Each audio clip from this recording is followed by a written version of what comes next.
ग्रंथराज श्रीमद् भगवद गीता यथारूप अध्याय 3 अध्याय का नाम है कर्मयोग। श्लोक संख्या 21। आप लोग मेरे पीछे बोलें, सब लोग बोलेंगे, मेरे पीछे बोलिए। यद यदाचरति श्रेष्ठ तत्तदेवेतरो जनः स यत् प्रमाणं कुरुते लोकास्तदनु वर्तते। तो भगवान इस श्लोक में क्या कह रहे हैं कि श्रेष्ठ पुरुष समाज में अगर कोई प्रभावशाली व्यक्ति होता है तो वो जैसा आचरण करता है तो सामान्य लोग उसी प्रकार आचरण करते हैं। अगर वो कुछ कहता है तो लोग उसी प्रकार की बातें बोलते हैं। किसी चीज़ को वो पसंद करता है तो लोग उसी को ही पसंद करते हैं। किसी चीज़ को वो बहिष्कार करता है, नफरत करता है, तो सामान्य लोग उससे नफरत करते हैं। सयत प्रमाणम कुरुते, जो वो प्रमाण कर दे। अगर वो कहेगा ये सही है तो सब लोग कहेंगे सही है। जिस बात को वो कहेगा गलत है तो सब लोग सोचेंगे गलत है ना। सयत प्रमाणम कुरुते लोकस तदनु वर्तते।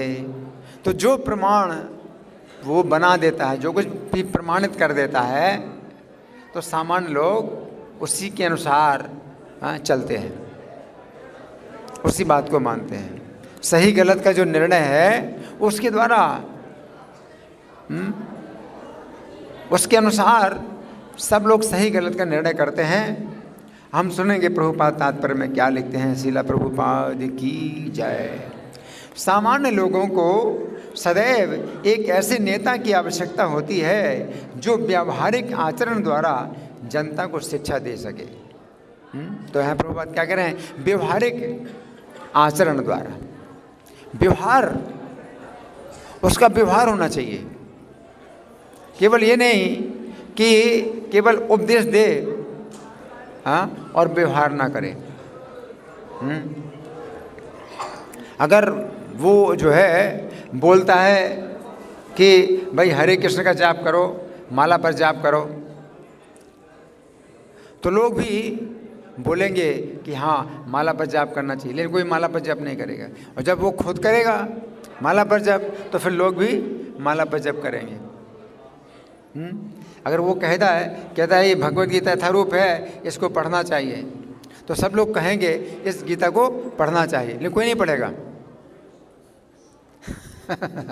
लेकिन वो खुद पढ़ता है, वो खुद अगर पढ़ता है तो फिर लोग पढ़ेंगे। तो इसलिए प्रभुपाद क्या कह रहे हैं कि व्यवहारिक आचरण द्वारा जनता को शिक्षा दे सके। केवल बातों से काम नहीं चलता है, बातों से काम नहीं चलता है। अगर वो कहता है कि सिगरेट पीना अच्छा नहीं है तो सब लोग कहेंगे सिगरेट पीना अच्छा नहीं है। लेकिन वो सिगरेट पीता है तो सब लोग सिगरेट पिएंगे, सब लोग सिगरेट पिएंगे हैं, और सिगरेट पिएंगे हैं और क्या कहेंगे? सिगरेट पीना अच्छा नहीं है। तो ये व्यवहारिक आचरण, उसका कैसा व्यवहारिक आचरण है? वेश्यावृत्ति करना अच्छा नहीं है तो सब लोग कहेंगे वेश्यावृत्ति करना अच्छा नहीं है। वो खुद वेश्यावृत्ति करता है तो सब लोग वेश्यावृत्ति करेंगे। तो इसी प्रभुपाद क्या कह रहे हैं कि व्यवहारिक आचरण के द्वारा जनता को शिक्षा दे सके। यदि नेता स्वयं धूम्रपान करता है, धूम्रपान मतलब बीड़ी सिगरेट पीना, धूम्रपान करता है तो वो जनता को धूम्रपान बंद करने की शिक्षा नहीं दे सकता है। वो कहेगा कि भाई आप लोग मत किया करो, मैं तो करता हूँ, मैं तो बीड़ी सिगरेट पीता हूँ, आप लोग मत पिया करो। तो सब लोग ऐसे कहेंगे कि मैं तो पीता हूँ, आप लोग मत पिया करो, क्योंकि वो जो कहता है और जैसा करता है वैसे लोग कहेंगे, वैसे ही करेंगे, है ना। तो यहाँ प्रभुपाद लिख रहे हैं यदि नेता स्वयं धूम्रपान करता है तो वो जनता को धूम्रपान बंद करने की शिक्षा नहीं दे सकता। चैतन्य महाप्रभु ने कहा है कि शिक्षा देने के पूर्व शिक्षक को ठीक ठीक आचरण करना चाहिए। जिस प्रकार शिक्षा देता है वो आचार्य या आदर्श शिक्षक कहलाता है। आचार्य का मतलब क्या है? आचार्य जो शब्द बना है वो कैसे बना है? आचार्य शब्द बना है कि आचरण करने योग्य। आचार्य का मतलब है ऐसा व्यक्ति जिसके आचरण के अनुसार आचरण करना चाहिए, उसे आचार्य बोलते हैं। जिसका आचरण आदर्श है और सबको उसके आचरण के अनुसार आचरण करना चाहिए, उसे आचार्य बोलते हैं। आचार से ही जो है आचार्य बना है। आचार, आपका आचार विचार है ना। तो आचार्य का मतलब होता है वो स्वयं आचरण करे और अपने आचरण के द्वारा ही शिक्षा दे, है ना। आचार्य, तो उसे आचार्य कहा जाता है जो इस प्रकार शिक्षा देता है। किस प्रकार? अपने व्यवहार के द्वारा। अतः शिक्षक को चाहिए कि सामान्य जन को शिक्षा देने के लिए स्वयं शास्त्रीय सिद्धांतों का पालन करे। तो वो जो है जो शिक्षक है, आचार्य है, नेता है जनता के बीच में, तो उसे क्या करना चाहिए? शास्त्र के अनुसार, जो शास्त्र में बातें बताई गई हैं उसके अनुसार स्वयं आचरण करना चाहिए और उसी प्रकार शिक्षा देनी चाहिए। तो समाज में जो व्यक्ति प्रभावशाली होता है उसके लिए बहुत जरूरी है, क्योंकि उसके प्रभाव से ही लोग प्रभावित होते हैं। और अगर वो पाप कर्म करता है और उसकी देखा देखी लोग पाप कर्म करेंगे तो वही जो है जिम्मेदार है उन पापों के।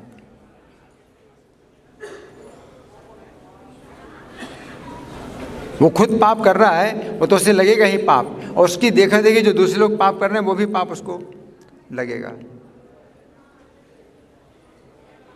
क्योंकि उसका प्रभाव है। और अगर वो भक्ति करता है और उसकी देखा देखी सब लोग भक्ति करते हैं तो अपनी भक्ति का तो उसे फल मिलेगा ही और दूसरों की भक्ति का भी उसे फल मिलेगा, तो बहुत लाभ है। नुकसान भी बहुत ज़्यादा है।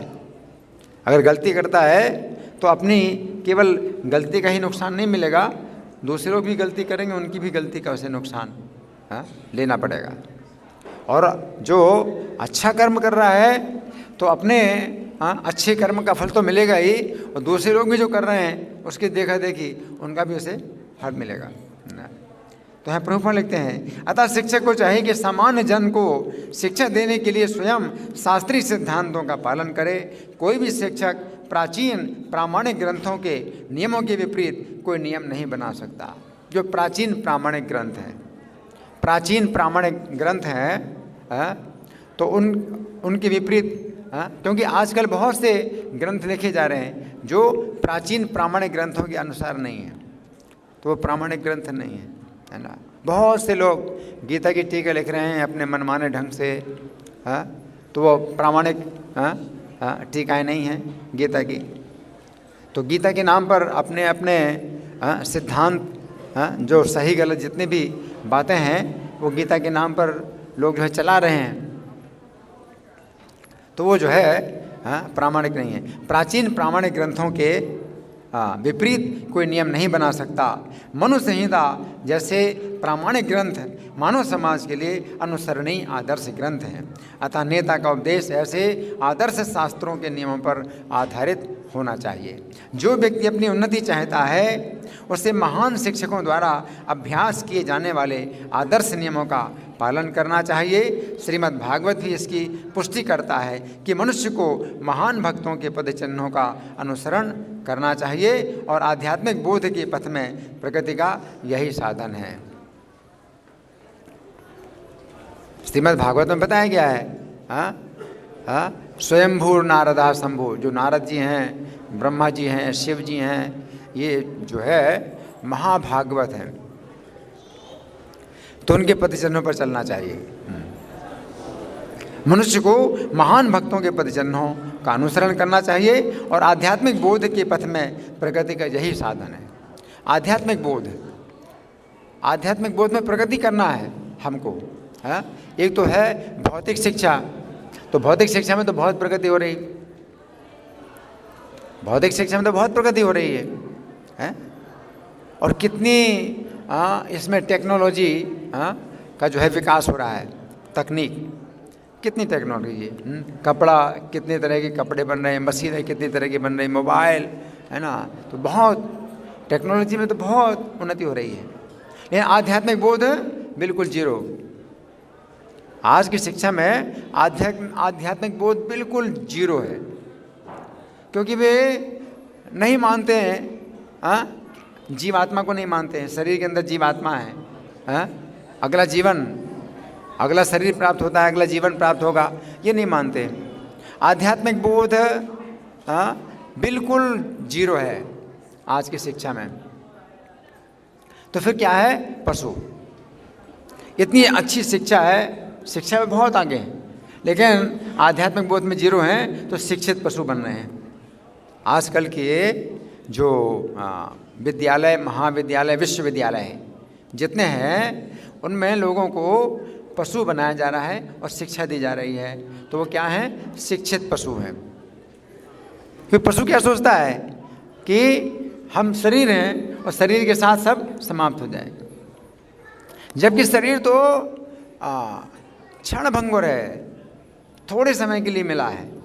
और जो आत्मा है, जीव है, ये कभी जन्म नहीं लेता, कभी मरता नहीं है।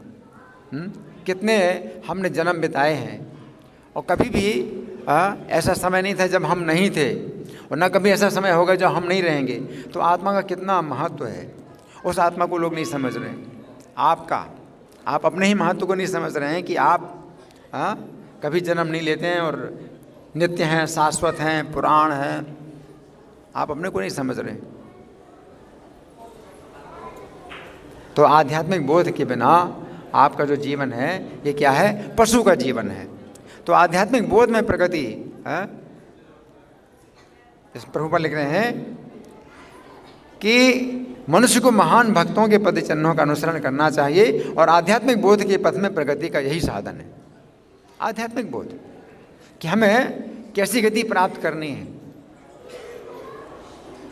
अगर आप सोचते हैं कि अगला जीवन नहीं है, तो भी अगला जीवन होगा, और आपके कर्मों के अनुसार आपको अगला जीवन मिलेगा। चूहे का भी शरीर मिल सकता है, छिपकली का शरीर मिल सकता है, मेढक का, सांप का, कोई भी शरीर मिल सकता है, अगला जीवन मिल जाएगा।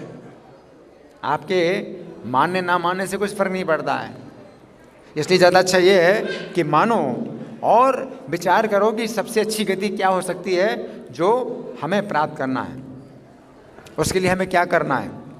इसको कहते हैं आध्यात्मिक बोध। ये जीवन तो गुजर रहा है और बड़ी तेज़ी से गुजर रहा है, ये जीवन बहुत तेज़ी से गुजर रहा है। तो मैं अभी 64वीं वर्ष में चल रहा हूँ, 64वें वर्ष में चल रहा हूँ। तो मुझे याद आती है जब मैं 6 साल का था, तो ऐसा लगता है कि कितनी जल्दी जीवन निकल गया। 60 साल का जीवन कितनी जल्दी निकल गया, और कितनी जल्दी शरीर बदल रहा है, और निकल जाएगा, अगला शरीर मिलेगा। तो हमें ये चिंता करनी चाहिए कि अगला शरीर, अगला जीवन, अगली गति हमें क्या प्राप्त करनी है। अगर आप नहीं चिंता करते हैं तो आपको कुछ भी गति मिल जाएगी, और वो बहुत दुर्गति भी हो सकती है, और नरक में भी गति हो सकती है। और नरक में अगर गए तो करोड़ों साल तक जो है नरक में पड़े रहें, और भयानक यातना, तो बहुत दुर्गति भी हो सकती है। और हमें कुछ पता नहीं है, क्योंकि नियम जो है वो उच्च अधिकारियों के द्वारा बनाए गए हैं। उनके अनुसार हमारे कर्म का निर्णय होगा कि हमें अगर नरक में अगर उन नियमों के अनुसार अगर हमें नरक में जाना है तो नरक में डाला जाएगा। हमसे कोई जो है वकालत करने के लिए नहीं कहेंगे, कोई वकालत करे हमारी, या हम अपनी सफाई दें, तो हमें सफाई देने का कोई मौका नहीं दिया जाएगा। निर्णय सुनाया जाएगा किसको 50 करोड़ साल तक कुंभीपाक नरक में डाल दो, डाल दिया जाए। आपसे कोई सफाई नहीं पूछी जाएगी, आप अपनी सफाई नहीं दे सकते, ना आपको कोई वकील मिलेगा। तो उच्च अधिकारियों के जो नियम हैं उनके अनुसार हमें कैसी गति मिलेगी कुछ पता नहीं है, तो वो अच्छा नहीं है। अच्छा ये है कि आपको पता होना चाहिए कि कैसी गति सबसे बढ़िया है, सबसे अच्छी गति क्या है जो मनुष्य जीवन में हम प्राप्त कर सकते हैं, और उसके लिए हमें क्या करना चाहिए। परम श्रेय, परम कल्याण, मनुष्य जीवन में सबसे बड़ा लाभ क्या हो सकता है ना। और कृष्ण कहते हैं माम उपेत्य पुनर्जन्म दुःखालयम शाश्वतम नाप्नुवन्ति महात्माना संसिद्धिम परमाम गदा। मुझे प्राप्त करना, तो कृष्ण की प्राप्ति, कृष्ण की सेवा की प्राप्ति, ये सबसे अच्छी गति है, सबसे बढ़िया गति है कृष्ण की सेवा प्राप्त करना। तो उसको कहते हैं परम संसिद्धि, सिद्धि, फिर उससे भी ऊपर संसिद्धि, फिर उससे भी ऊपर परम संसिद्धि, संसिद्धिम परमाम गता। वो क्या है? कृष्ण की सेवा। तो ये जो है सबसे अच्छी गति है। तो इसके लिए अगर आप प्रयास करते हैं और अगर नहीं मिलता है, अगर वो नहीं भी मिलती है तो भी कोई नुकसान नहीं है, आपको जो है फिर से अवसर मिलेगा और अच्छी स्थिति मिलेगी, अच्छा जीवन मिलेगा और फिर से अवसर मिलेगा उसको करने का। तो इसलिए सबसे अच्छी जो गति है, सबसे बढ़िया जो स्थिति है, उसके लिए हमें प्रयास करना चाहिए, है ना। तो यहाँ प्रभुपाद लिखते हैं आध्यात्मिक बोध के पथ में प्रगति का यही साधन है। चाहे राजा हो या राज्य का प्रशासन अधिकारी, चाहे पिता हो या शिक्षक, ये सब अबोध जनता के स्वाभाविक नेता माने जाते हैं ना। क्या समझे? राजा या प्रशासनिक अधिकारी, अभी तो राजा नहीं होते, नहीं प्रशासनिक अधिकारी होते हैं। तो ये क्या है? जनता के नेता हैं, यानी श्रेष्ठ। प्रशासनिक अधिकारी का प्रभाव होता है सामान्य जनता के ऊपर, प्रशासनिक अधिकारी का प्रभाव होता है। क्यों? क्योंकि उसके निर्णय के अनुसार किसी को भी पुरस्कार मिलता है, किसी को दंड मिलता है, तो सामान्य जनता के ऊपर प्रभाव होता है कि भाई इनकी बात जो है, इनकी बात में दम है। तो प्रशासनिक अधिकारी अगर कहता है कि हमको मनुष्य जीवन प्राप्त हुआ है कृष्ण की सेवा करने के लिए, वो स्वयं कृष्ण का जप करता है, हरे कृष्ण मंत्र का जप करता है, तो स्वतः लोग बहुत जो है जप करने वाले हो जाएंगे, लोग जप करेंगे और सभी लोग कहेंगे हाँ ये मनुष्य का जीवन इसलिए मिला है। और वही प्रशासनिक अधिकारी अगर कहता है कि इस जीवन के बाद कोई जीवन नहीं है, कोई अगला जीवन नहीं है, शरीर के साथ ही सब खत्म हो जाता है, तो सब लोग यही मानेंगे हाँ शरीर के साथ सब खत्म हो जाता है, कोई जीवन नहीं है, अगला जीवन नहीं है।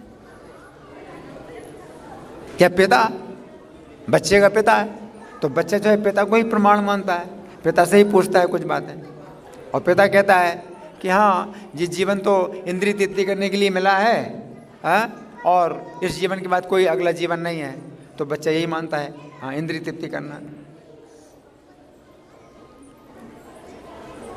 पिता जो है कुछ भी जो प्रमाणित कर दे तो बच्चा जो है उसको आंखें बंद करके मान लेता है, स्वीकार कर लेता है। तो इसलिए प्रभुपाद लिखते हैं कि प्रशासन अधिकारी हो, चाहे पिता हो या शिक्षक हो, शिक्षक का बड़ा प्रभाव होता है, क्योंकि शिक्षक जो है जो बताता है तो वही बच्चे सीखते हैं और उसी के अनुसार परीक्षा को पास कर पाते हैं। तो शिक्षक की बात का बड़ा जो है दम है, कोई शिक्षक है उसकी बात का बड़ा दम है। और वही शिक्षक अगर कृष्ण का भक्त होता है और वो बताता है, अपनी कक्षा के बीच में भी कुछ बात निकाल देता है और उस पर जो है कुछ प्रकाश डालता है कि जीवन हमको किस लिए मिला है, कौमार आचरित प्राज्ञो धर्मान भागवताने, भागवत धर्मों का अभ्यास 5 साल की अवस्था में करना चाहिए, है ना। तो शिक्षक जो है अगर अपनी कक्षा में इस बात को उठा देता है तो जो विद्यार्थी लोग हैं उसको गंभीरता से लेते हैं, क्योंकि वो जो कुछ सिखाता है उसी के अनुसार वो परीक्षा पास करेंगे। तो शिक्षक की बात का इतना प्रभाव होता है विद्यार्थियों के ऊपर कि वो जो कुछ भी कहता है वो उसी बात को स्वीकार करते हैं।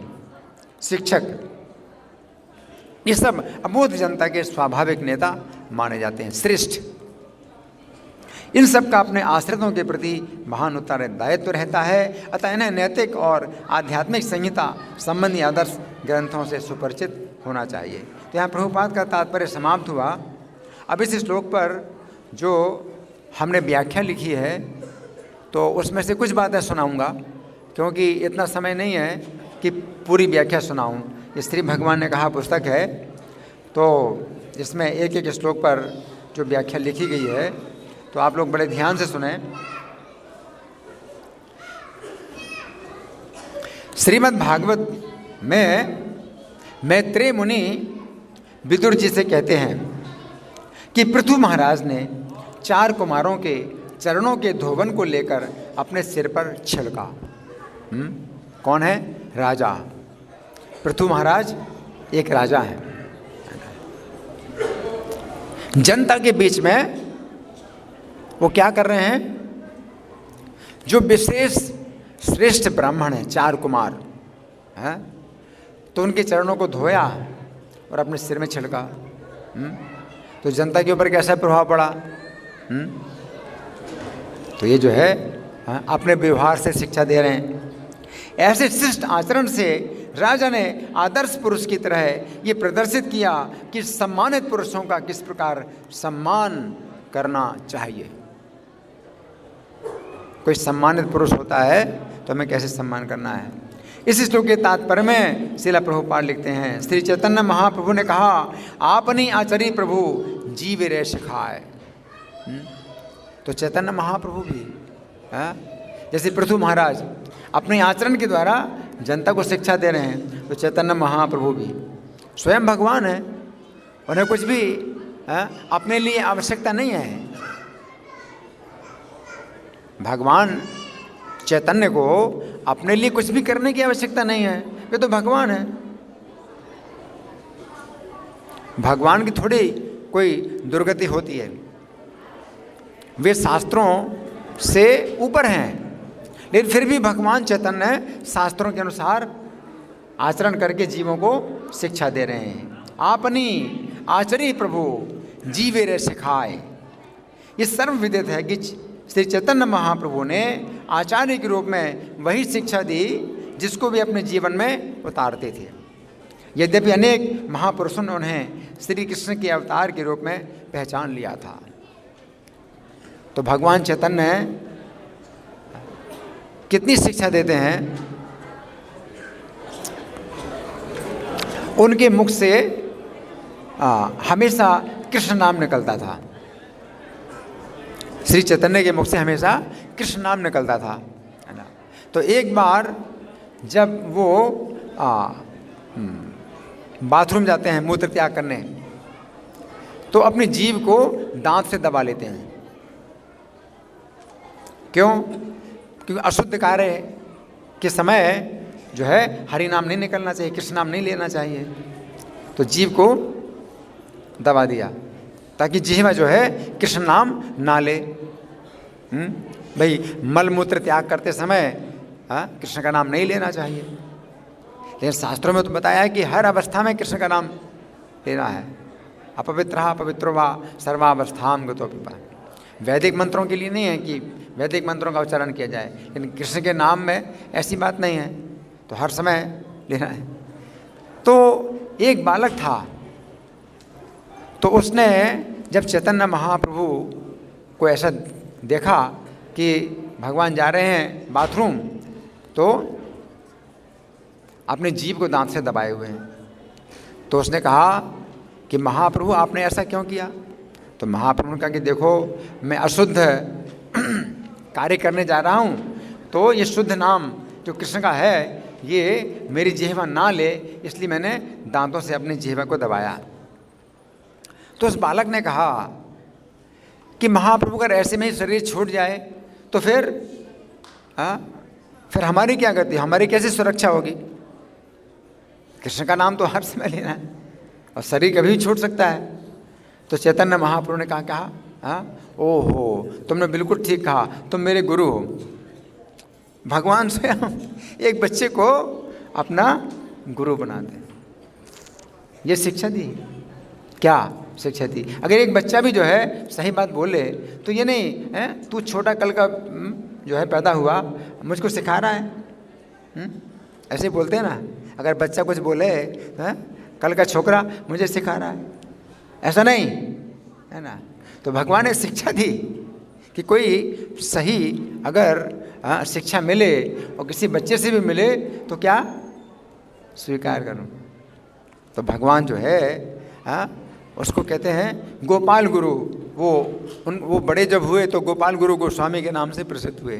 गोपाल नाम था उस बच्चे का, छोटा सा बच्चा। और उसने जो है चैतन्य महाप्रभु को जो है मतलब एक प्रकार से विरोध किया कि आप ऐसा क्यों करते हैं, अपनी जीव को क्यों रोकते हैं कृष्ण नाम लेने से। तो भगवान जो है स्वयं आचरण करके सिखा रहे हैं। क्या आचरण किया? तो एक बच्चा भी जो है अगर सिखाए हरि नाम तो वो भी अपना गुरु है। स गुरु स पिता चापी स माता बांधवोपि सह शिक्षित चेत सदा स्मर्तुम हरे नाम भी केवलम। जो हमेशा हरि नाम का स्मरण करने की शिक्षा दे, वो अपना गुरु भी है, वो पिता भी है, वो माता भी है, वो बंधु भी है, वो सब कुछ है अपना, जो हमेशा शिक्षा दे। तो एक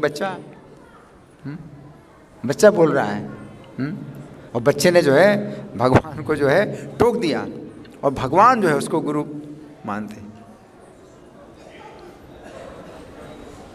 तो ये जो है मतलब बहुत बड़ी शिक्षा है और अपने आचरण से भगवान ने सिखाई। तो ये जो है यहाँ पर ये बताया जाता है। ये सर्वविदित है कि श्री चैतन्य महाप्रभु ने आचार्य के रूप में वही शिक्षा दी जिसको वे अपने जीवन में उतार देते। तो ये भगवान आचार्य हैं, चैतन्य महाप्रभु आचार्य हैं कि कैसे किसी को गुरु बनाए। तो भी आचरण किया उन्होंने कि एक बच्चे को भी अगर आवश्यकता है तो गुरु बनाओ, उसकी बात मानो, है ना। यद्यपि अनेक महापुरुषों ने उन्हें श्री कृष्ण के अवतार के रूप में पहचान लिया। तो भगवान चैतन्य ये नहीं बोले कि गीता का वक्ता तो मैं हूँ, मैं साक्षात कृष्ण, तू मुझे सिखा रहा है।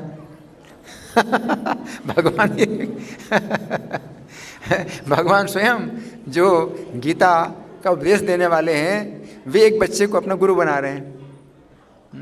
ये किंतु वे भक्त के रूप में उन्हें उपदेश देते रहे।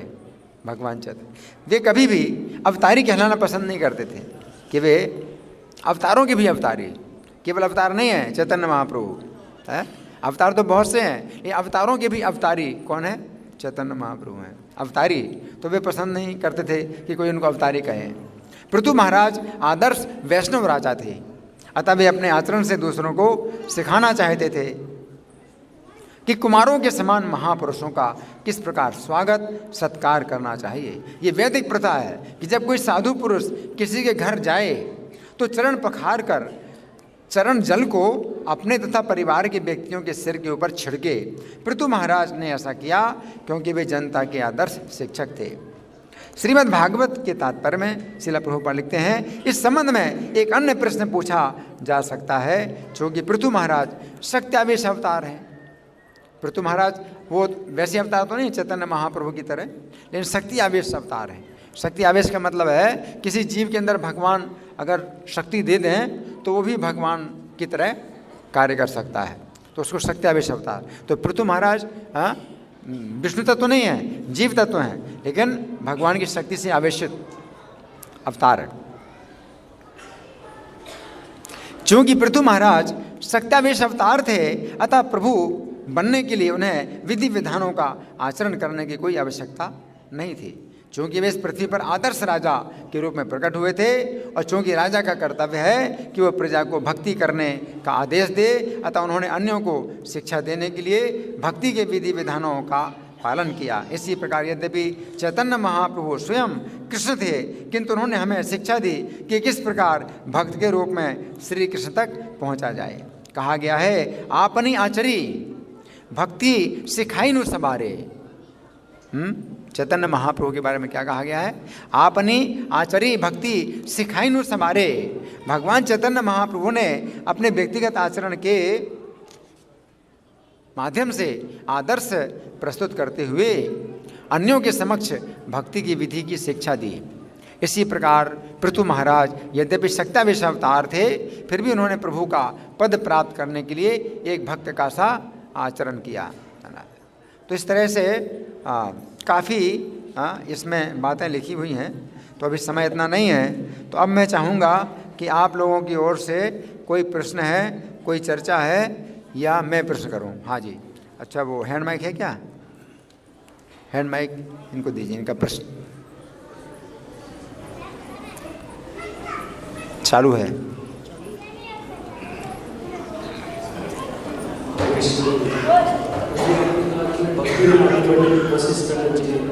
सब कुछ सुनाई पड़ रहा है?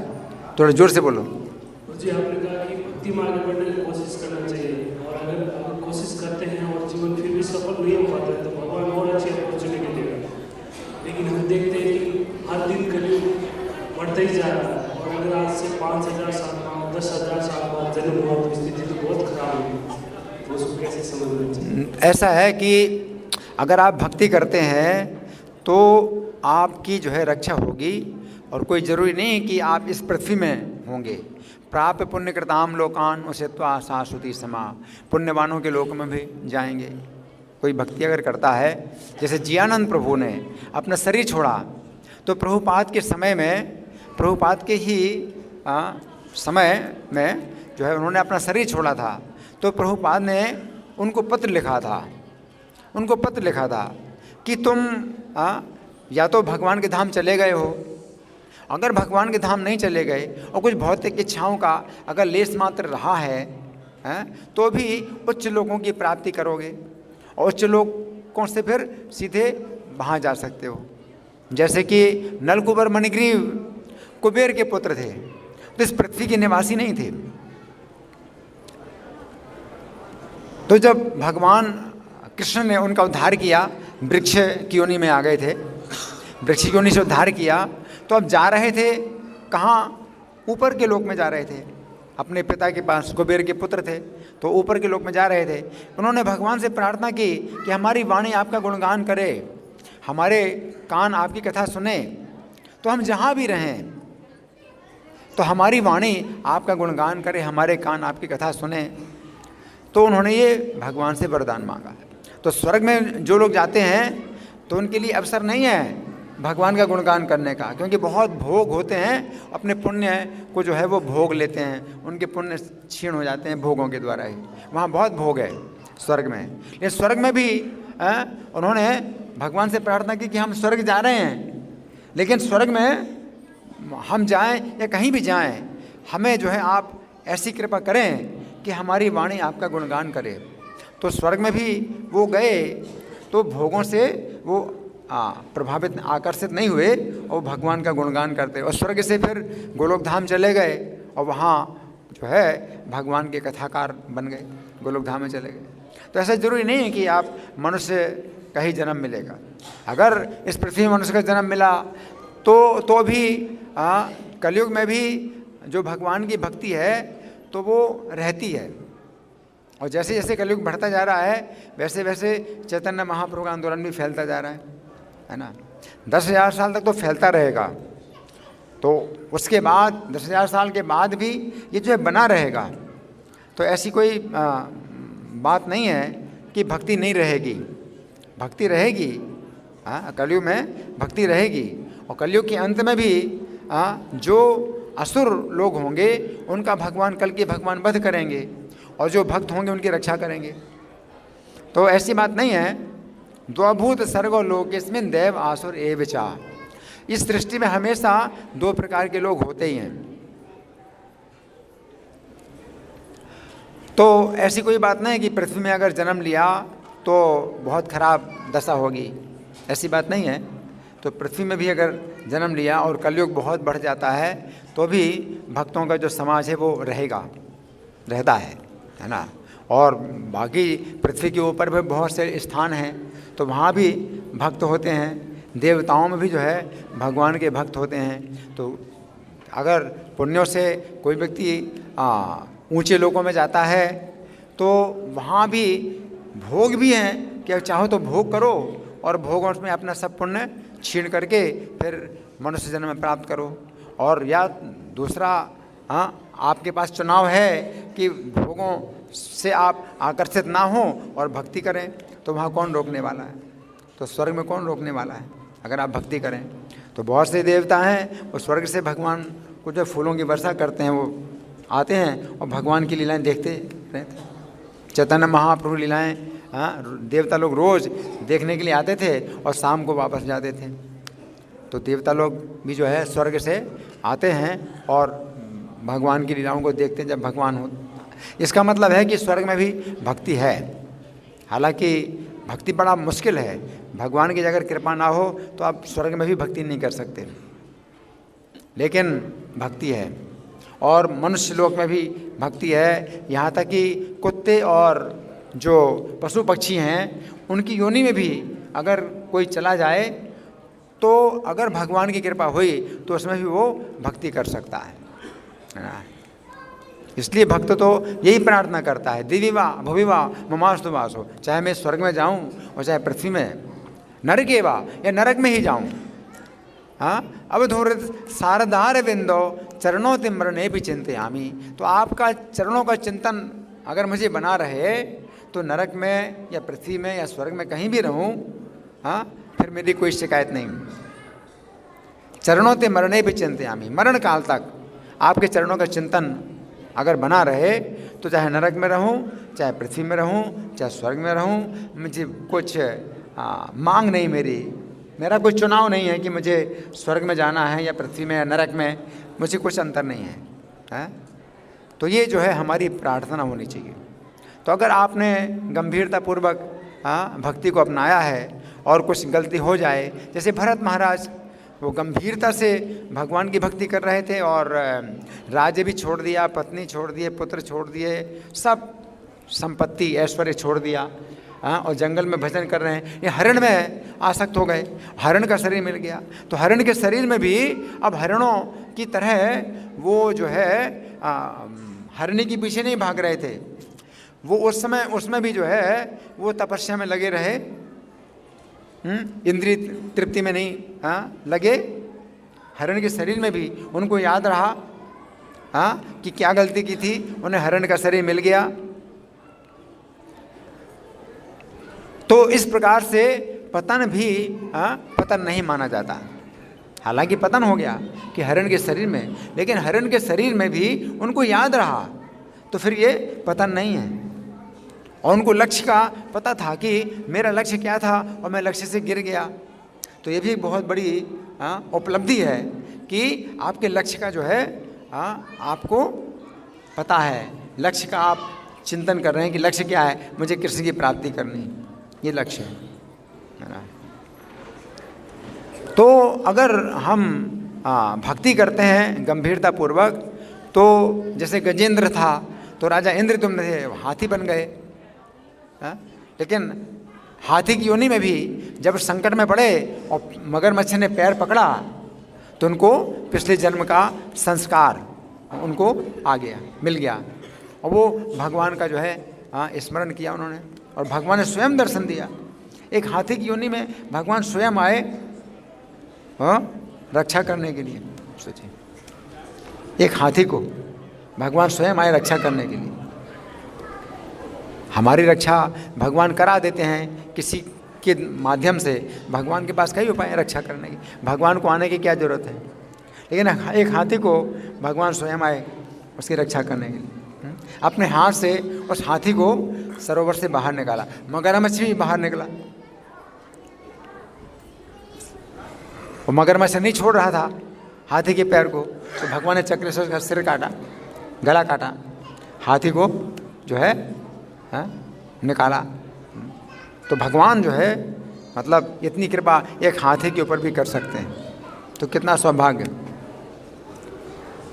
इसलिए हमारी और कोई मांग नहीं होती है, केवल यही मांग होती है कि हमें भक्तों का संग दीजिए, हमें आपकी जो है गुणानुवाद आपका हम सुने, हम आपका गुणगान करें।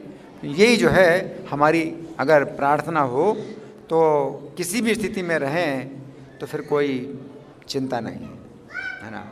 अगर आप भक्तों का संग मांगते तो भक्तों का संग मिलेगा। आप पृथ्वी में रहें या कहीं भी रहें, नरक में स्वर्ग में, आपको भक्तों का समाज मिलेगा। जहाँ दिन रात कृष्ण कथा होती है आप वहीं पर रहेंगे। तो भगवान को सब कुछ पता है कि कहाँ पर क्या है, वो आपको उस स्थान में भेजेंगे जैसा आप चाहते हैं।